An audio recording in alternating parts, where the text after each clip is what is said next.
Ça y est, nous avons officiellement le Here We Go de Fabrizio Romano. Lucas Chevalier va signer au Paris Saint-Germain pour à peu près 40 millions hors bonus et autour de 3 à 5 millions de bonus. L'objectif, c'est qu'il soit signé le plus rapidement et qu'il puisse jouer la Super Coupe face à Tottenham le 13 juin prochain. On a déjà fait une vidéo qui analysait rapidement la pertinence de recrutement, mais depuis, je me suis beaucoup plus renseigné sur les qualités du joueur, sur sa pertinence, et je dois dire que j'ai un peu changé d'avis. Donc, on va analyser en profondeur le joueur, ses qualités, ses défauts, et également, est-ce une bonne recrue pour le Paris Saint-Germain? Alors déjà, on va revenir aux bases. Lucas Chevalier, c'est un jeune joueur de 23 ans. Pour un gardien, c'est excessivement jeune. Il joue à Lille, donc c'est encore un joueur de Ligue 1, qui a joué la Ligue des Champions cette saison en affrontant des gros clubs, dont par exemple le Real Madrid, où il a été le MVP. 1m92, donc c'est pas un joueur petit, il fait pas partie de ces gardiens à la Keylor Navas. Alors oui, c'est peut-être pas Donnarumma en termes de taille, mais c'est très grand. C'est souvent des gardiens qui vont être de grande qualité sur leur ligne, et Lucas Chevalier ne fait pas exception. Si on s'intéresse à ses qualités, les principales, déjà, c'est sur sa ligne. Il arrête énormément de buts. Il faut se rendre compte que en termes de pourcentile, il est 90e pourcentile en termes de goal ou assist évité. C'est un joueur qui a fait beaucoup d'arrêts. On est autour de 75% de pourcentage d'arrêts sur l'année. Il est par contre pas très bon en termes de penalty. D'ailleurs, il n'en a arrêté aucun cette saison et pourtant il en a eu en face de lui. Il est très régulier, il fait assez peu de craquage. Cette saison, on ne connaît peu de boulettes de son côté.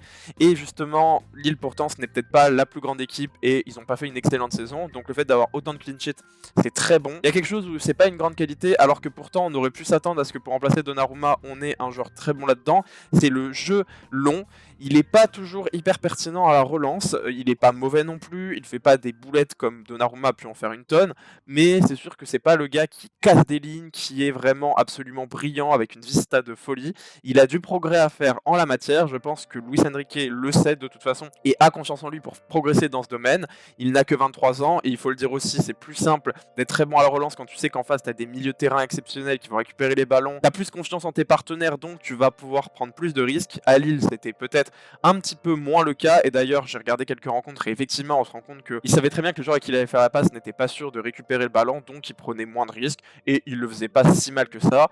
Il n'est pas non plus excellent sur le fait d'aller bloquer des centres, c'est-à-dire que s'il y a un corner par exemple, c'est peut-être pas toujours le gars qui va le plus aller faire un boxage et renvoyer la balle.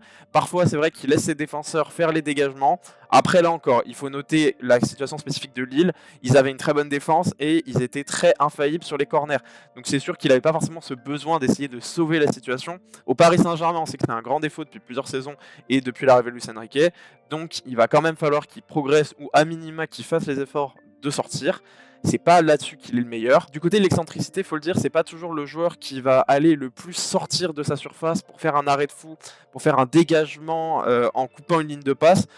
Après, il faut quand même le noter, c'est qu'il joue dans une équipe qui jouait beaucoup plus bas, qui donc n'avait pas à faire des grands dégagements ou des grosses sorties, puisque de toute façon, c'était souvent en défense. Mais lorsqu'il a eu à le faire, il était jamais très haut, parce que Lille n'était jamais très haut, mais il suffit de voir des actions face au Real Madrid, il n'a pas hésité à le faire, à sortir pour justement empêcher un contre. Il l'a fait à plein de reprises. Le problème, c'est qu'il le faisait assez bas parce que Lille jouait bas. Ça reste quand même une action défensive, mais c'est pas compté dans les statistiques. Et ça arrivait plein de fois cette saison.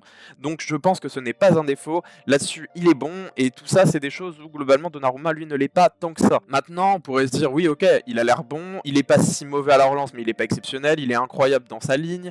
Il est très régulier. Il a besoin de sortir un petit peu plus, qui était aussi un besoin du côté de Donnarumma à l'époque.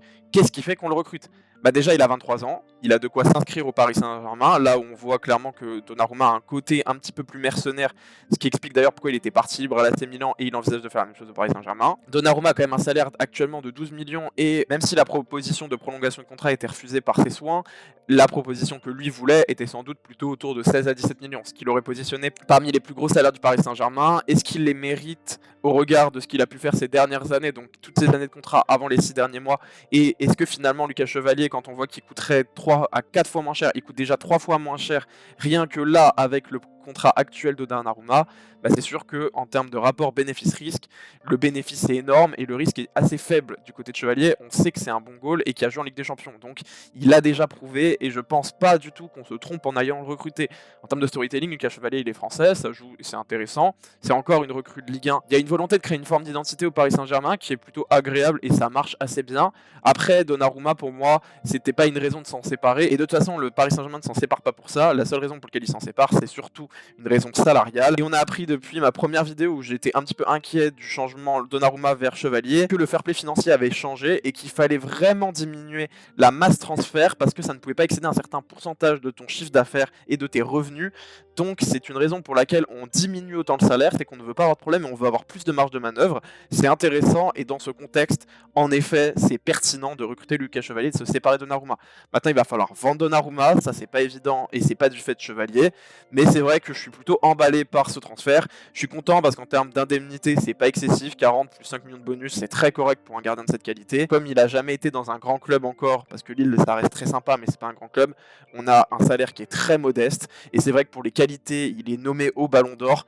Ouais, c'est un très bon recrutement. Merci, j'espère que vous avez apprécié cette vidéo. N'hésitez pas à la liker, à la partager et à vous abonner. Salut!